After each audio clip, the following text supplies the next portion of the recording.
या छा अंग्रेजी जी ॻाल्हाए पई मुंहिंजी नुंहुं। रोशनी हाँ जी मम्मी। हिकु कमु कर न, मूंखे बि ॿ टे अंग्रेजी शब्द सेखार न, मूंखे बि थोड़ी इंग्लिश ॻाल्हाइण सेखार न। हाँ मम्मी पक्का ज़रूर सेखारींदीसांव। सेखार सेखार हाणे हाणे सेखार न। ठीकु आहे, तव्हां चओ मुंहिंजो पुटु सफ़ा स्टूपिड आहे। स्टूपिड माना? माना समझदार। अच्छा अच्छा।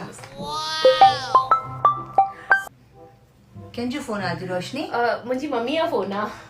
केॾा ॾींहं थियनि मां तुंहिंजी मम्मीअ सां ॻाल्हाई कोन, ॾे न मां ॿ लफ़्ज़ ॻाल्हायांसि। अच्छा ठीकु आहे, वठो ॻाल्हायो। हलो, कीअं मज़े में? अॼु हिकु ॻाल्हि ॿुधाइणी हुई मूंखे तव्हांखे। हा ॿुधो न, मूंखे लॻो सिर्फ़ु तव्हां ई स्टूपिड आहियो, पर तव्हांजी धीअ त तव्हां खां बि वधीक स्टूपिड आहे। मूंखे त लॻे तव्हांजो परिवार ई वधि में वधि स्टूपिड आहे। हा हलो हलो